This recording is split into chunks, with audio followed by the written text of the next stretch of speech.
Pub Battles Gettysburg. Today we're playing with the Stonewall scenario. While wounded in the last action, Stonewall Jackson was able to join the army just prior. So he was not able to change the direction of the army, but taking command of his corps. Fighting a full 3 days at Gettysburg can be a long afternoon. Frequently though, the battle is over much sooner, and it's definitely going to be over much sooner if Jackson has his way. Let's see how this falls out.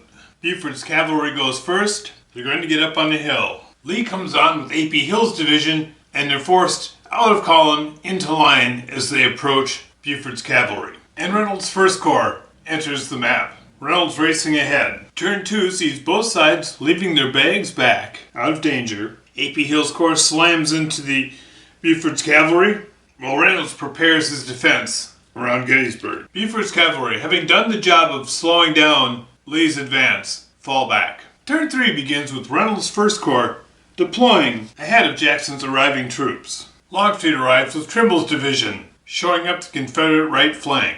Turn 3 sees Stonewall Jackson arrive. A.P. Hill and Ewell coming up the Chambersburg Pike, and Rhodes and Early coming down from the north. Buford's men fall back, and Howard's 11th Corps comes racing up the Emmitsburg Road. I had mistakenly brought on Early's division, which was over here, a turn early. They come on next turn. It still looks dire for the Federal Army. Turn 4. Jackson's Corps comes alive. Now Early's division comes on. Rhodes' division plans a flank attack on Wadsworth's division, but he hasn't moved yet, so he's probably going to get out of there. Howard's Corps deploys on the Union left. Reynolds is in a tough spot. He sends Raleigh up to Cemetery Hill. He has his line fall back. Longstreet has Trimble's division fall into the Confederate right.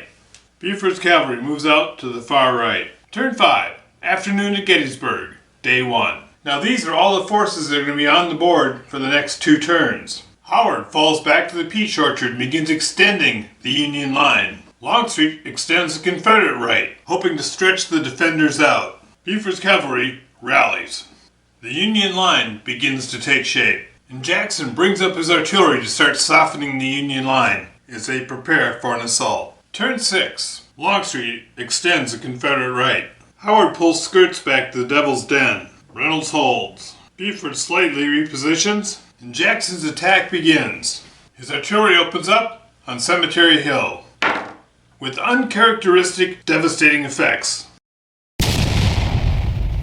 Jackson's artillery, by opening a hole in the Union line, allowed 2 flank attacks. Robinson's division evaporates.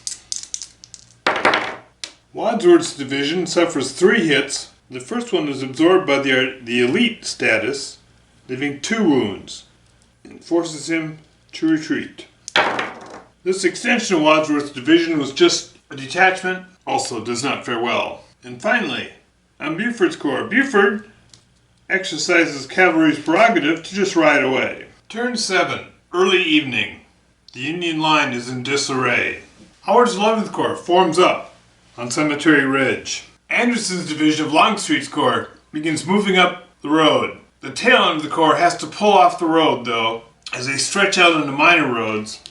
They don't want to hold up Jackson's divisions coming in behind them. Reynolds uses Wadsworth's division to anchor the right flank on Wolf Hill, and Jackson presses forward with everything he has. Jackson unpacks bags south of Culp's Hill. Rhodes' division rallies. He moves his artillery up to Cemetery Hill.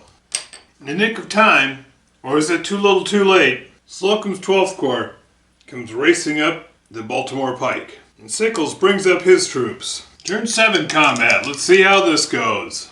A.P. Hill's elite division pushes back Steimer, pushes back the bags. But Hill's elite troops become spent in the effort. Steimer is a tough nut to crack. Ewell slams into Raleigh, pushes him back. Early's initial attacks are driven back by Wadsworth's tough Wisconsin Iron Brigade. And though Wadsworth has to fall back, Jackson has taken heavy casualties. The Union just might hold. And here we are in turn 8. Last effort of the day.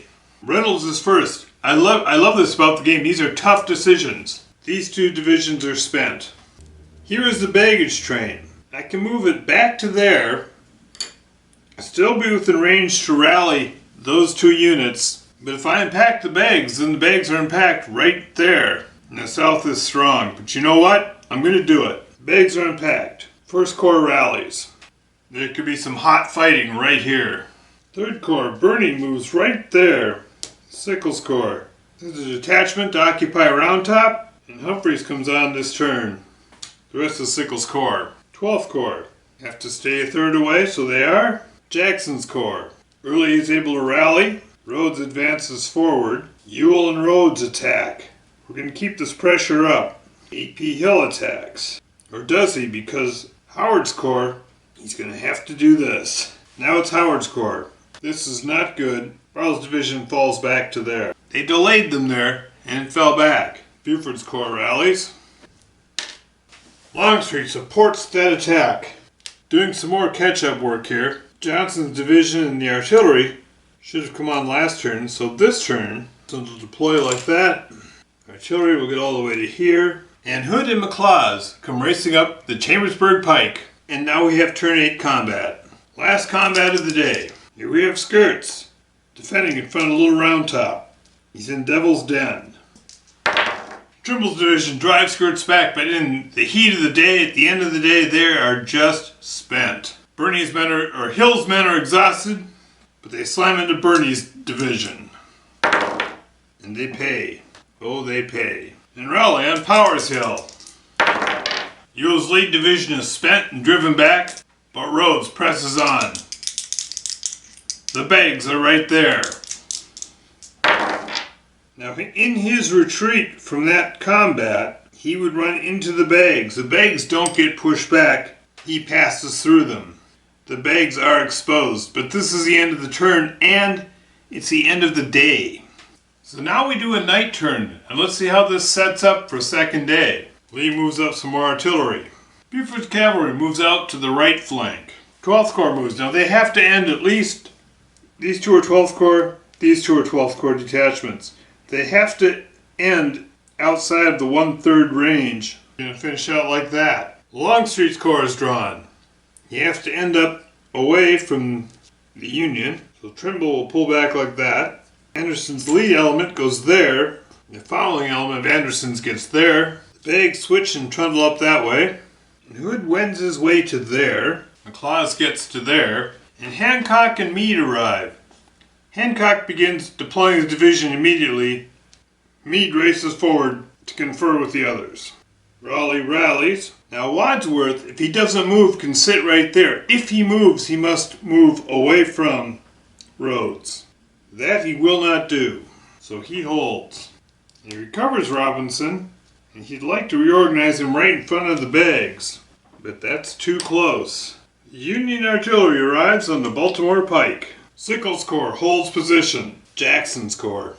Johnson moves there but can get no closer. Rhodes cannot move. You can't move to contact. He's going to hold right there. Hill holds his position also. You can rotate. That's what 2nd Corps does. And so now we're looking at beginning day 2. Does the South want to call off the attack? Does the North want to pack up their bags? First of all, the South, this close to the bags, doesn't want to call off the attack. It's still a possibility they might win. At this point, the South is all in. Turn 1 and then turn 6, the Union will receive 6 more divisions. And the advantage they have is their divisions are coming right into the line, right into combat this far back. You know what? They're going to hunker down and stay for day 2.